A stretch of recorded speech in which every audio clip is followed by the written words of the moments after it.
Donald Trump was campaigning in Michigan over the weekend, and he gave us another classic Trump moment. Let's watch. I guarantee you that I will get over 95% of the African American vote. I promise you.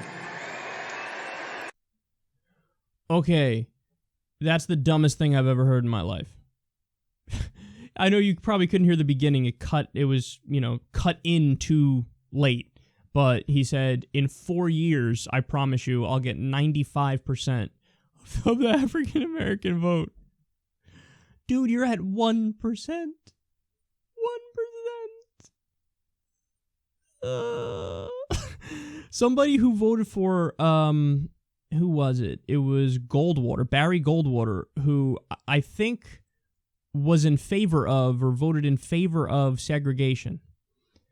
He got 6% of the African American vote. You have George Wallace, who was a segregationist. Literally, the whole message of his campaign was segregation now, segregation forever, segregation today, whatever the fuck it was. I messed up the order there. But he got 3% of the African American vote. Trump is getting 1%, less than a literal segregationist who ran on segregation. And now he's saying, I will get 95% of the African American vote in 4 years. And then he said, I promise you. He said, I promise you. No, but this is actually a very important story for that, on that alone. I mean, I know it's funny and haha, that's obviously not going to happen. But on that last part, okay, that should tell you something about the promises Donald Trump keeps. In other words, he ain't going to keep dick. Like, that's not possible. It's not happening. You're never going to get 95% of the black vote, obviously. But you're promising. I promise you. Believe me. I promise you. Believe me. Well, dude, then how the fuck is anybody supposed to take you seriously when you say, I'm against TPP. I promise you.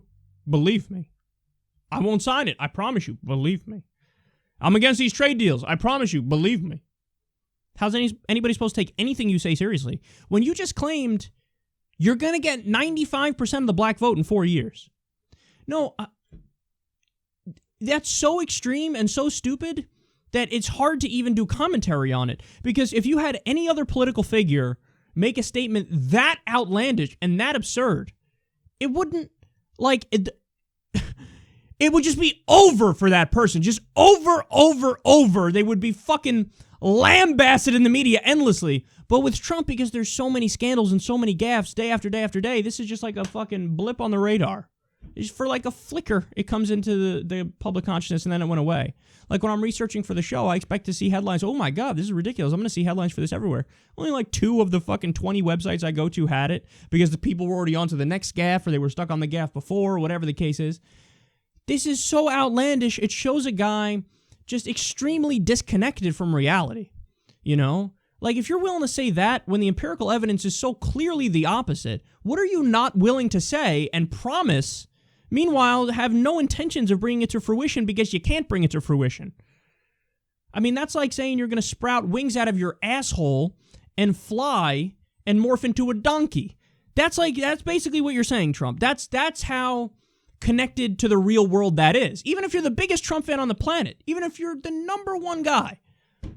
And I say guy because obviously number one fan of Trump would be a guy, not a woman. Demographic issues yet again.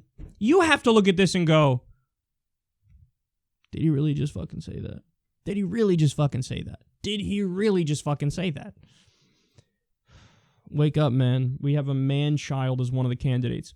The saddest part is you have a man-child, thin-skinned, buffoon, wannabe emperor, sheer authoritarian on one side. And on the other side, you have the epitome of the establishment corrupt insider in Hillary Clinton. What a horrific election we have here in America.